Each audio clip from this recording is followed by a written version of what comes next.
Welcome to the Eurostep Brit podcast. Cullen, pull up three, no good. Orcus, the offensive board. He turns around and shoots. Got it at the buzzer! Per Gunther for three. Got it! Per Gunther, drei Punkte! Courage, inside. For Gordon for the dunk! Ball game! You feel like he's going to take the shot. He does. He makes it! Big bucket for Will Cummings. Hello and welcome to episode 1 of the Eurostep Brit podcast. We'll call this episode Enter the Artland Dragon. The first guest on our series is someone who's been around the British game for so long he doesn't really need an introduction. But we're going to give him one anyway. There isn't much that Vince Macaulay hasn't done in British basketball, transition all the way from a player to a coach, even owning the team. I first met Vince back in the days of the Royals, but only got to know him when I was writing the match programme for the Milton Keynes Lions, back when they were playing out of the Bletchley Leisure Centre. It was under Vince's tenure that the Lions we know today came about after he relocated the team to London, first to Crystal Palace and then the Copper Box. His long tenure with the Lions came to an end 2 years ago, and after a spell with the Manchester Giants, Vince is now back in basketball after a break. But this time it's not in the UK, but Germany, as he's become the head coach of German's second-tier team, Artland Dragons. So join us as we discuss the move to Germany, look back on Vince's European games with the Lions, and as it's topical, let's look at the recent deal involving the Thames Valley Cavaliers. So, without further ado, let's get to it. So, Vince, welcome to the podcast. First question, Artland Dragons, how did it come about? Well, I was talking to some of my friends in Germany, and in particular, a very, very legendary coach in Germany, Patrick Elsey. He's taken many a team up Hamburg, up into the top league, etc. And he'd just become a sporting director at the Artland Dragons, and he just wanted to change the culture, rebuild the whole thing. The Dragons were a very, very successful team in the BBL in Germany, and they want to go back into that. So he wanted a coach that has experience of transforming the situation, and that kind of fitted with me. I love the idea of actually trying to get a team and take it up to the BBL. As you know me, I care about British players and I care about British coaches. And we kind of get a rough end of it, in terms of European stuff. So I was thinking, well, actually, if I can take a team from Pro A, get them into the BBL, that's going to open the doors for a lot of British coaches and show that we know what we're doing and we can be successful in Europe, obviously, like I have done in the past. Of course, Artland Dragons, they have a history. They were in the BBL. And it's quite funny now, isn't it? We can talk about a BBL when there's no BBL in the UK anymore. Well, obviously, how funny is that? They were in the Bundesliga for many, many years. I mean, I remember Torsten Liebenhoff, who, of course, coached Scottish Rocks for a while. He was the coach. Right. I remember many years back, because he's now at Ratzier Farm Ulm. But obviously, they've got their history. They dropped down to Pro B, and now they're back in Pro A. So that's your goal then, try and help this team get back to where it used to be. Absolutely. I mean, because when I came here for my interview, they've got their own training centre, with their own weights room, their own gym, their own meeting rooms, their own video rooms, everything 24/7 availability. And they've got their own 4,000-seat arena sitting right next to it. So whilst it's a small town, it's all about business. It's all about basketball. Everybody here loves basketball. When I saw those resources, I thought, hang on a minute, this is going to be a great place to work. And any players I bring here are going to work hard. They're going to develop. They're going to get better. And hopefully that'll have the desired result for the club. And speaking of players, I mean, I don't know how much you have to say in the recruitment. Of course, there'll be players who are familiar, not just to former BBL, now Super League fans, but also people who followed the National League in the UK, because obviously Taj Green, Taylor Johnson, and even Troy Cracknell. Yes, that's right. I mean, obviously, for me, there's a way in which I like to play. So that's the first thing. It's quite different from how a lot of the European teams play, certainly the German team. So on the one hand, there were some people that the club wanted to keep. In particular, the point guard, Buzz. Buzz is an amazing point guard. They got a veteran here by the name of Brandon Thomas, who is just an exemplary professional, shoots the lights out. Reminds me of a Charles Smith kind of character. So those couple of guys, were going to remain. And then it was a case of blending the guys around them that I felt could do what was required. Obviously, Taj Green was going to bring the explosiveness. I thought Troy Cracknell, because we have a situation here where in the Pro A, you must have 2 German players on the floor at all times. So in our squad, we have we're only allowed, I think, there are 5 Americans. So, but you can only have 3 on the floor at any time. So blending in the players that you get is important. And I thought Troy was a guy who can play multiple positions, can guard multiple people. So not knowing the German contingent as well as I am getting to know them, I thought Troy would be my kind of insurance guard in terms of being able to guard anybody if that was required or play any position if that was required. And then, of course, Taylor Johnson. Taylor Johnson is a guy who's the X factor. He's a bull in a china shop. He's never defeated. Always going, always going. And I thought that would be a real energizer for us. And I think we haven't finished yet. We've got one more recruitment position to fill, which I will fill. But again, probably with somebody I know. But that's how it kind of came about in terms of putting the squad together. Yeah, I mean, obviously Taylor Johnson, I commentated on a few times. Obviously played a bit in the BBL, but I remember him Thames Valley, and that guy could just score in bunches, couldn't he? Oh, absolutely. And I think a lot of things will cancel themselves out. Do the German players cancel themselves out? Do the bigs cancel themselves out? But I think Taylor, like I said, he's going to be that X factor who's looking to attack at all times, and I like that within the way we want to play. So your goals then, I mean, obviously, have you been set any, or is it just like, I want to get me in BBL as soon as possible, or is it going to be a gradual thing? Obviously, because it's quite a competitive league, because you've got a few ex-BBL teams who've come down, and that makes getting promotion to the BBL quite difficult.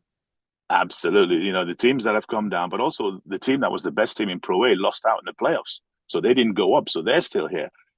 Because the way it works here is the two teams that get to the playoff finals that have the right to go up, subject to the facilities, the size of the stadium and the money, etc. So it's a very, very, very tough league. There's a lot of really good coaches in here. There's a lot of German coaches, Spanish coaches, Croatian coaches. And actually, it's one of those leagues where normally when you look across the leagues in Europe, it's like, oh, I know how they play. You can see the style that they play. But in Pro A, there are so many different styles of play. So it's a tough one. So to your question, I think the people here have said to me, the first thing is, can we be better than we were last year? And last year, it took them to the last game of the season to stay up, which was monumental. They ended up beating Frankfurt, who went up into the BBL. So the first thing is they want to be better than last year, and can they get a shot at the playoffs is what they'd like. For me personally, as you know me, I'm all about finals. I'm all about getting to finals. So I have my own personal goals in that regard, but hopefully I can satisfy the management, and then we can continue to build. Just a slight tangent there, but if you did get to a final, are those suits going to make a return, Vince? Well, yeah, they've been sitting there for a while. I didn't get a chance to take Manchester to a final, but I should think if we get to a final, there should be something coming up. And obviously, it's a new country for you. Have you reached out to anybody that you know? Obviously, you've got many contacts from many years in the game. I won't say how many. I'm not going to make you that old, Vince. But you know so many people. Have you been able to reach out to people, say, what's it going to be like in Germany? Have you done any research that way? Well, yes, I've done my research, and I've already had visitors as well. I've already had Paul Howard, Showtime, who played for me in Hemel.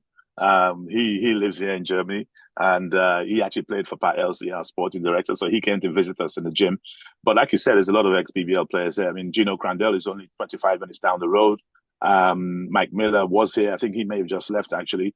But the coach Troy from Myskov, he's nearby as well. He's joined the team recently as an assistant coach. So there's actually a lot of guys who are coming over from England. I think it's such a good depth of league, not just here, but the top league, our league, and then all the bottom leagues and the regionalia leagues. It's a solid base for getting better. And I think with all the flux in England, I mean, there's not a lot of stability. Everything's been chopping and changing.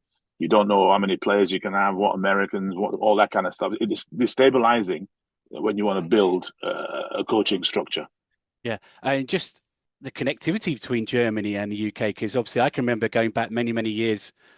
Steve Bucknell played in Pro A, I believe, for a while. And obviously, well, I was going to say, not only did he play in Pro A, but he was also here as a foreigner. So he played when there was only two Americans, in the top level here. Joel Moore, he's not too far away either. He's still here as an assistant coach. Yeah, and obviously Bristol Flyers have brought players over from regional leagues in previous years. A couple of twins come to mind. And then obviously Hamburg in BBL last season had 3 former BBL players. So there's a lot of crossover there, isn't it? Because I follow the German league a lot. I am a Razzia Farm fan for my sins when it comes to German basketball. German basketball has been on the rise in recent years. It's one of the top leagues now, isn't it, in Europe? Quite incredible, quite incredible. Just the level of organization is outstanding. You talk about Ulm. Obviously, I'm an Ulm fan myself because of Mike Taylor taking them up when he took them up from Pro A into the BBL. And the coach who won the championship last year is over in Bamberg, who we play in pre-season. So no, there's just so much really positive stuff going on around German basketball, and at the top level, for them to do what they've done at the World Championships and at the Olympics is astounding. Hartenstein, who's playing at the New York Knicks, he's from Quackenbrook, played here. So the talent level is massive, and they identify players at such a young age, in terms of potential, and get them to the right club that allows them to develop. And are you doing the German lessons on Duolingo, or are you okay? I'm actually going to German classes. I think I'm intending to be here for some time, and I think it'd be embarrassing if I didn't learn to at least say we'll take it one game at a time, Gov.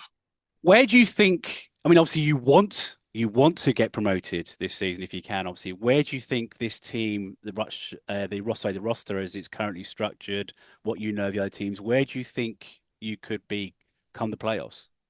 It's such a tough one to gauge. I mean, I am getting to know the players better. Obviously, the guys that I already know coming in from England.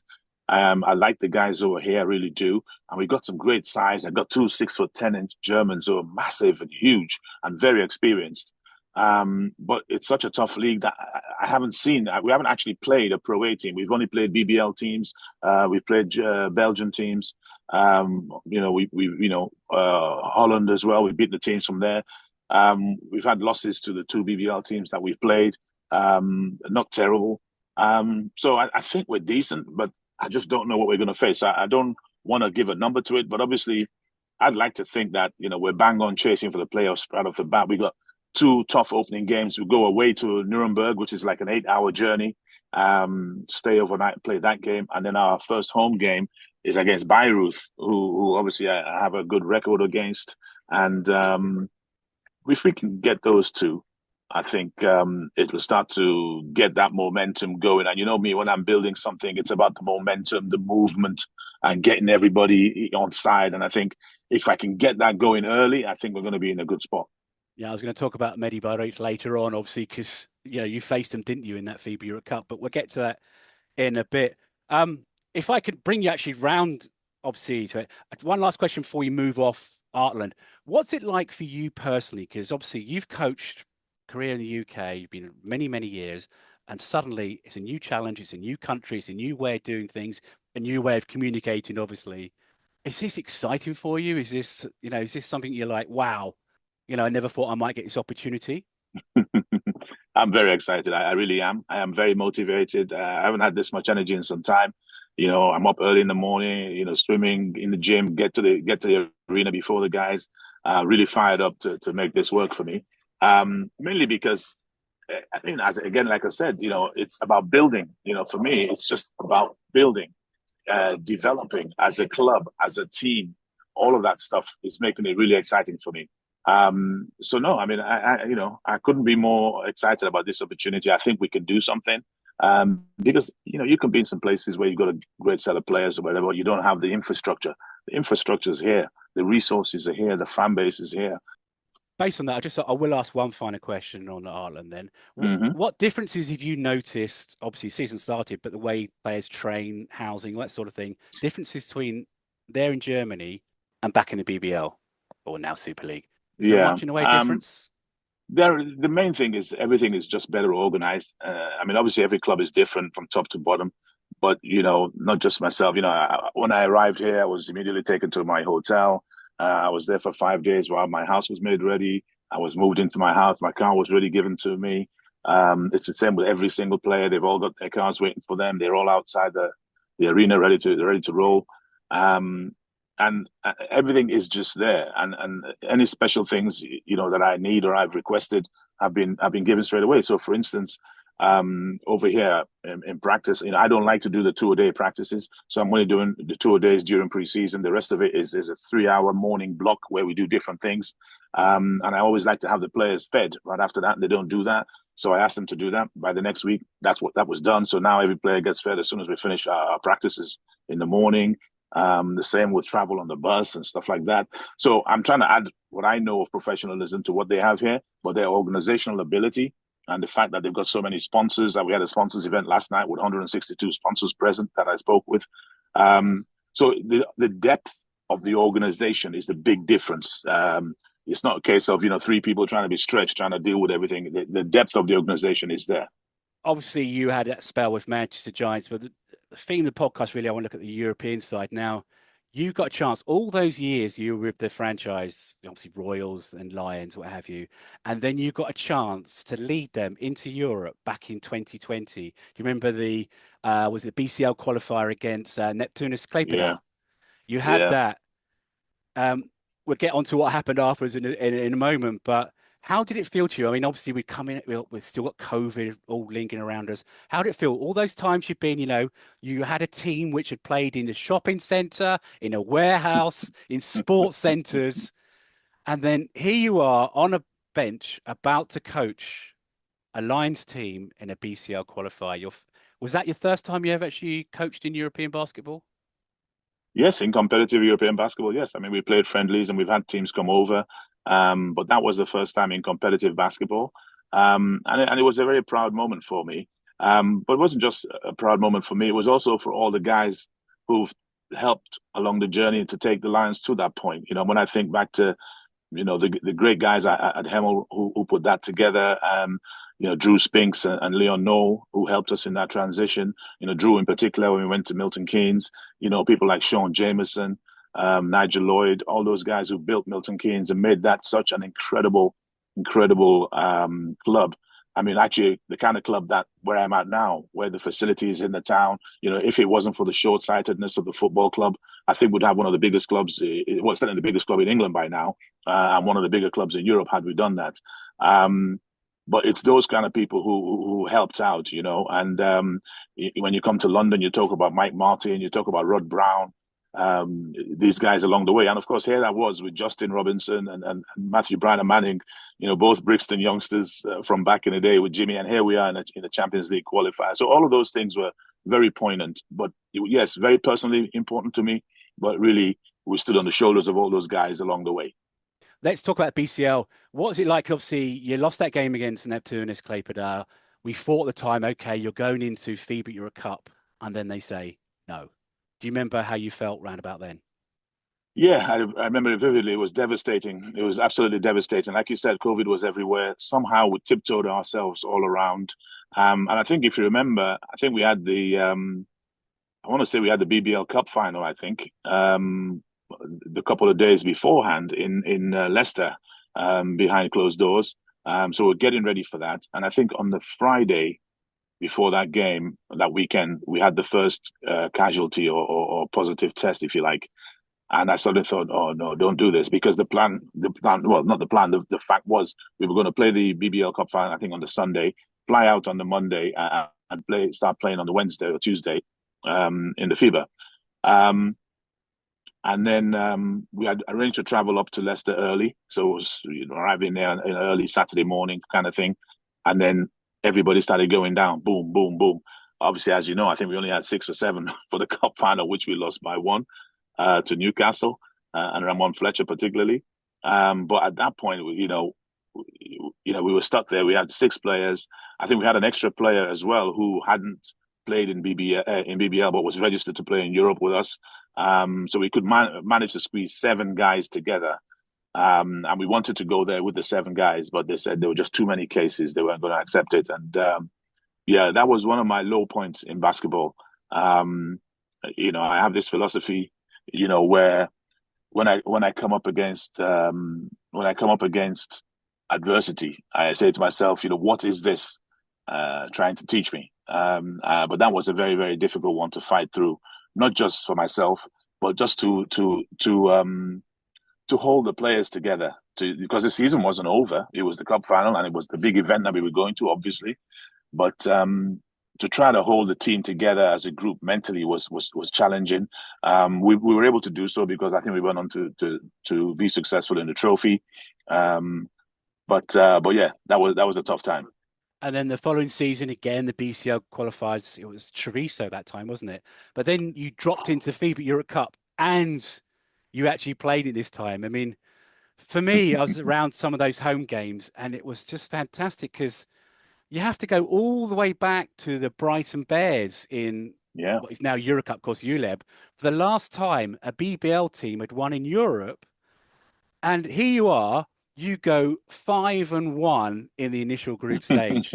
Only game you lost was obviously that Bayreuth game, the last game of the group, which decided obviously the finishing order. But what are your Yes. experiences of that group? And of course, the players, I mean, trying to think top of my head, you had Kyler Kelly, Isaiah Reese, Marcus Teague, obviously Justin Robinson, That's you right. mentioned.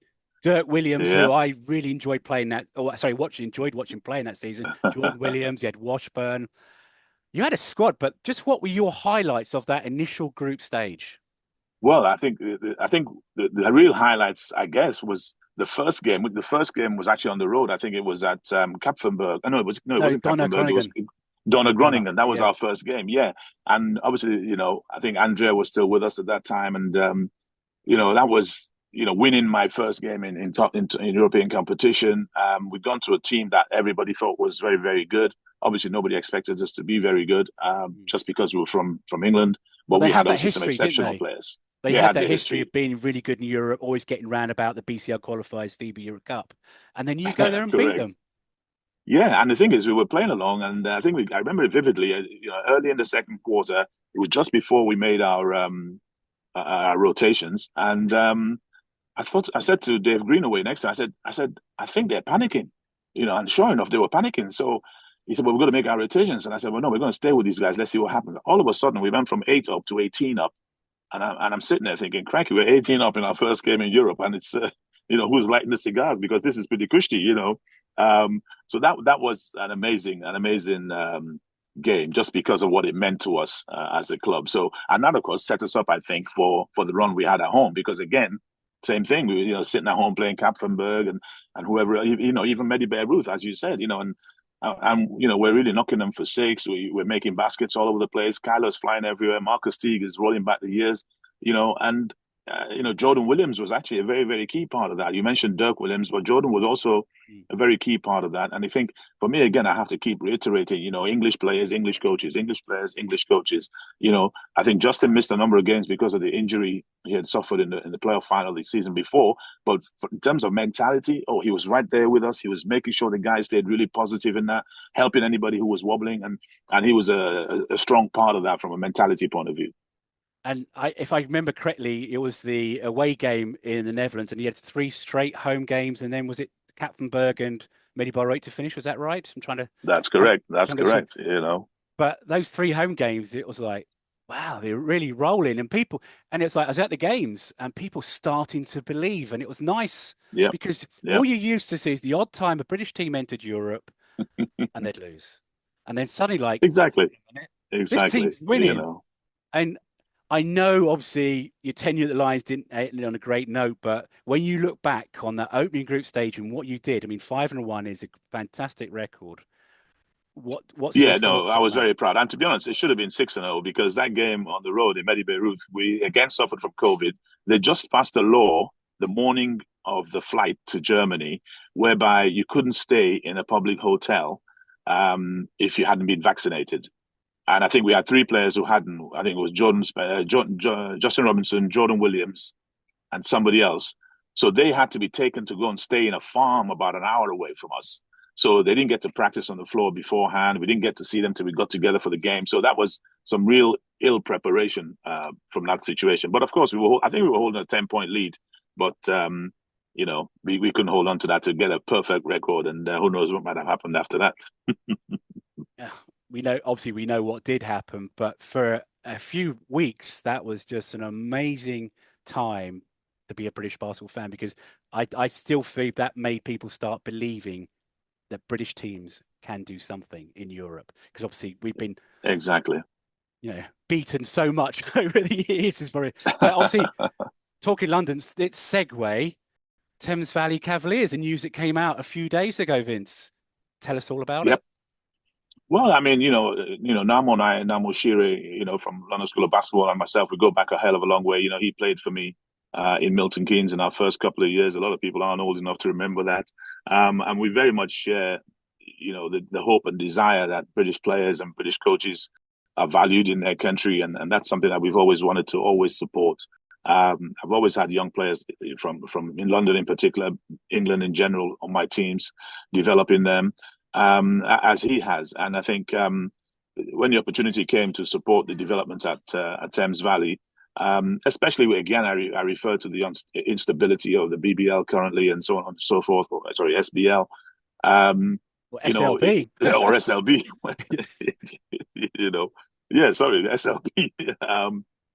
So we're very much in touch with the young players, and they're disillusioned, and they don't see where they fit in, and they don't understand what's happening.